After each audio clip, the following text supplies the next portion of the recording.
नमस्कार, मैं हूं आपके साथ पूर्वी राय और आप देख रहे हैं शनि समय चक्र 24 न्यूज। गुना में भाजपा के दो विधायक आमने सामने। रामायण महाभारत में महिलाओं की भूमिका पर छिड़ी बहस। मध्य प्रदेश के गुना में आयोजित बलराम महोत्सव के दौरान उस समय सियासी और सामाजिक चर्चा तेज हो गई है, जब मंच पर मौजूद भाजपा के दो विधायक एक दूसरे के सामने आ गए।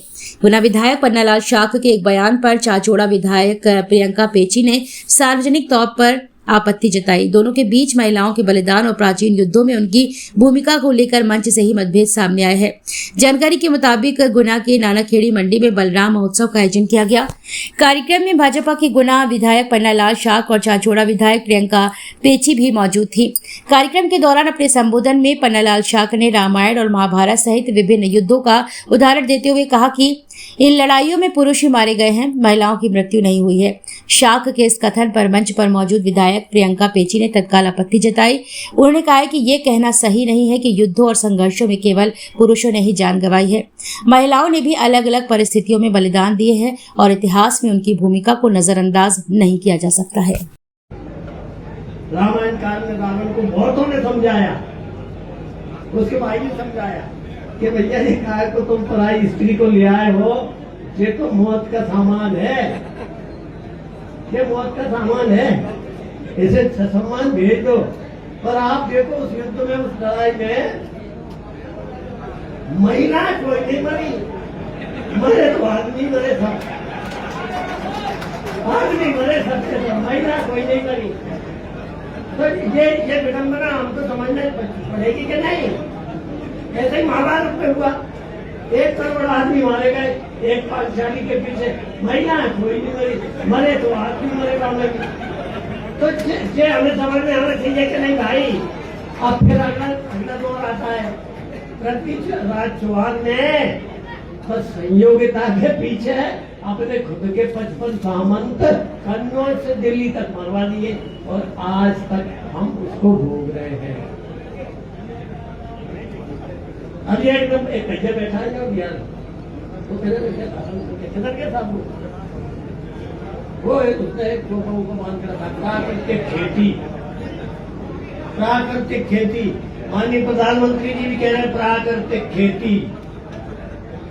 और हम विदेशों से जो फार्मूला खाद का, यूरिया का और जितने भी प्रकार की अंग्रेजी खाद है वो हमारे देश में हम बड़े दौड़ दौड़ के अपनाते हैं उसको, और उसका एक परिणाम हो रहा है कि हमारी धरती नित्य प्रतिदिन बंजर हो रही है। किसानों को ये समझना पड़ेगा कि हम इसको रेगिस्तान बनाने जा रहे हैं। पंजाब की हालत बहुत खराब हो गई है यूरिया डाल डाल के। वे गेहूं अपने यहाँ से खरीदते विदिशा से या अपने गुना से, वहां पे गेहूं पैदा ही नहीं करते। इतनी खराब स्थिति हो गई पंजाब की। अब हम भी कोई स्थिति में पहुंचते जा रहे हैं। तो पहले की 3 घटना है, आदमी मरे, महिला एक भी नहीं मरी। और आज ये बात पे बहस कर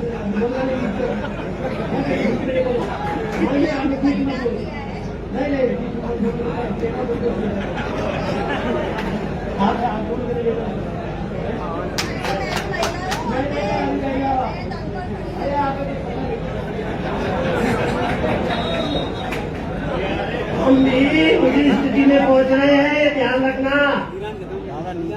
अगर हमने विदेशी खाद का उपयोग करते रहे तो हम अपने इस देश को बंजर बना देंगे। इसलिए मेरा आपसे निवेदन है, प्राकृतिक खेती को अपनाओ, अपनी देसी खेती को अपनाओ, देसी खाद को अपनाओ। और इस यूरिया को जो विदेशों से हमको पैसा विदेश से कर्जा लेके यूरिया को मंगाना पड़ता है, उसको रोक दो। हम कर्जे में दब रहे लगातार। माननीय प्रधानमंत्री जी का भी यही आह्वान है कि हमको विदेशी खाद का जितना हो सके उतना कम यूरिया डाल डाल के गेहूं अपने यहाँ से खरीदते विदिशा से या अपने गुना से, वहां पे गेहूं पैदा ही नहीं करते। इतनी खराब स्थिति हो गई पंजाब की। और हम भी वही स्थिति में पहुंचते जा रहे हैं। तो पहले की 3 घटना है, आदमी मरे, महिला एक भी नहीं मरी। और आज ये बात में बहस करने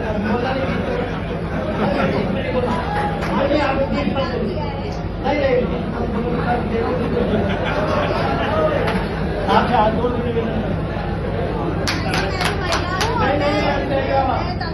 अरे हम भी उसी स्थिति में पहुंच रहे हैं, ध्यान रखना। अगर हमने विदेशी खाद का उपयोग करते रहे तो हम अपने देश को बंजर बना देंगे। इसलिए मेरा आपसे निवेदन है, प्राकृतिक खेती को अपनाओ, अपनी देसी खेती को अपनाओ, देसी खाद को अपनाओ। और इस यूरिया को जो विदेशों से हमको पैसा विदेश से कर्जा लेके यूरिया को मंगाना पड़ता है, उसको रोक दो। हम कर्जे में दब रहे लगातार। माननीय प्रधानमंत्री जी का भी यही आह्वान है कि हमको विदेशी खाद का जितना हो सके उतना कम कर दो, देसी खेती करो, प्राकृतिक खेती करो। मेरा सभी किसान भाइयों से बहुत बहुत निवेदन है। और मैं एक निवेदन करना चाहूंगा कि मैं बोलने के पहले किसी को संबोधन नहीं कर पाया, अब कर लेता हूँ। उसके बाद यादव जी बैठे हैं।